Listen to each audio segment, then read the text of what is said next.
Now, a key part of any business model is thinking about how do I find and discover my customers. And so what we want to look at now is actually looking at that customer discovery process.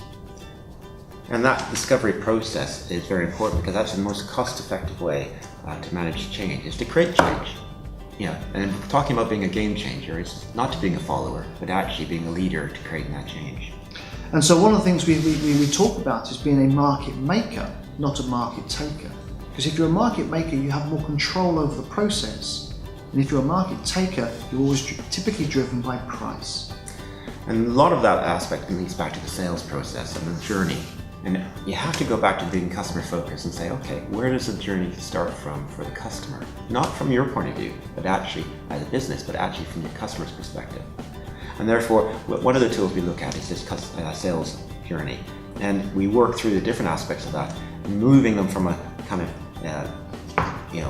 almost unawareness to your product, to the point of view where they're actually ready to buy and become a believer in that. Now, one of the key aspects there is that when you first approach somebody, their default position is no, I don't want that, because they don't actually know they yet need it.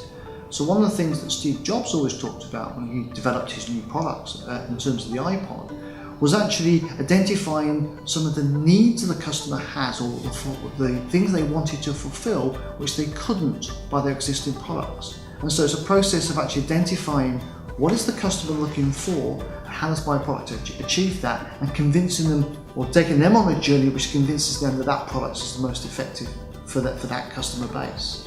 And when you get to the end of it, they become advocates of your product and your belief. You take some of the Apple products that have come out, people are queuing for days in advance purely because they have bought into the whole ethos of Apple, and actually they just believe that whatever you produce will actually deliver what they need. And therefore they become your ambassadors and sell it on to others. Now what we have here is a couple of tools which we look at, which actually looks at that whole of that sales process. Now there's two ones that we'll look at here. One is called the marketing funnel, and one is the viral loop. The first one, in terms of the marketing funnel, is looking at the fact that first thing you need to do with any product is create awareness that you're here. So therefore you have to be able to market your product in some way so as to actually make people aware, whether it be through advertising, through media, or through social media and other aspects. It's making them aware that I'm here and waving your flag in front of them. So you're making noise in the marketplace, however it might be done, to generate interest in your aspect. So awareness is that, and then you have to move them from that kind of generating awareness and interest to that consideration. Actually thinking, you might have something there that I need. You maybe can help solve my problem. I have this job. How can you help me deliver this job? The third aspect of then is thinking about that conversion process. So they've considered your product, and then you're helping them make their decision to buy. And your ultimate goal is to get them to buy, although there is one step beyond that, which is equally important, which is then getting them to advocate for your product. Not only just buy it because it fulfills their need, but actually to say to others, buy this product because it's great. That brings us on to the next one, which is the viral loop tool. Now the first half of that is the funnel, which we've just kind of gone through about getting the customer, creating that awareness, interest, and generating that consideration to purchase. Once you have that purchase, it's actually how you maintain and keep that customer. Because actually your service and the quality of your products have to deliver what they believe they're buying into, and those values. So it's about keeping them up to date on different aspects, any aspects that goes linked to the customer service, and maintaining that relationship with the customer. Because actually the whole thing about sales and marketing is actually about relationships and maintaining that relationship. Once you have built that relationship, you want them to grow the customer base. And that's getting them to be, as Mark said, being advocates of your product or your service. So we're looking at how you can then upsell and cross-sell other products and services, add dimensions to it, and getting them to create those referrals for other people. And then you get, from that point, loyalty. Once you have loyalty, you have trust. And trust is fundamental business, because if you have customers who trust you, they will forgive you. When things go wrong, and things will go wrong, but once they trust you, they will forgive you and move on and allow you to make it right. So if we look at some innovative companies around the moment, like Graze.com. Graze.com had a relationship with WH Smith, so it gave out vouchers. It also has relationships with Naked Wines, and so therefore it sends their flyers into Naked Wines parcels that go out for wine.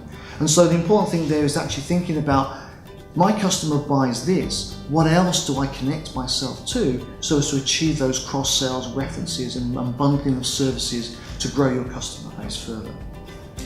Another tool we link to this is the customer journey. Now, again, putting yourself in the shoes of the customer, thinking about the different touch points that they have received from you and your products during that journey.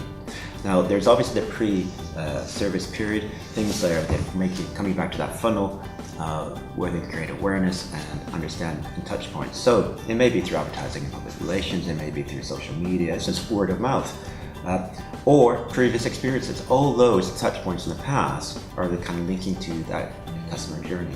And the next stage is actually to work through and actually just walk through the customer's experience. Now, I'll give you a quick example. Most of the transatlantic flights fly across overnight and arrive at Heathrow first thing in the morning, around 8 o'clock in the morning. What happens, of course, is they just want to go to the hotel and catch up on their sleep because of the journey. But once they get through all the traffic, rush hour traffic in London, and they get to the hotel, they're arriving at about 10 o'clock, and the hotel says, well, you can check in at 2 o'clock. They just want a couple hours sleep. And what if you realize actually that some of your business customers may be left early, could change the process and actually adapt to their needs. So again, this is an example of walking through their needs and thinking from the customers may allow you to modify your product or service to meet their needs and deliver the jobs that they have.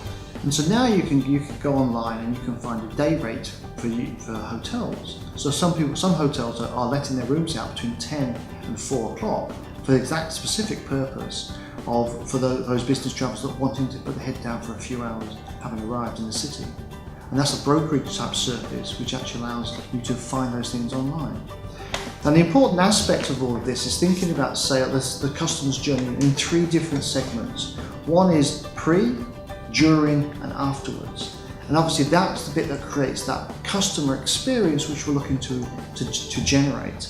And so the customer journey canvas allows you to think about all of those 3 aspects and how they link together to ensure that the thing that comes out of this is a very positive experience for that customer, so they'll want both be advocates and they'll come back for more. The key aspect is to change how you think. By being customer centric and thinking it from the customer's perspective, you actually will then really live the experience that they're having. So we're talking about those experiences, all those touch points. So think like a buyer of your customers. Be in their shoes. Who are they talking to? Are they talking to you directly? The relationships through social media? Is it a relationship through third parties? How are they doing that?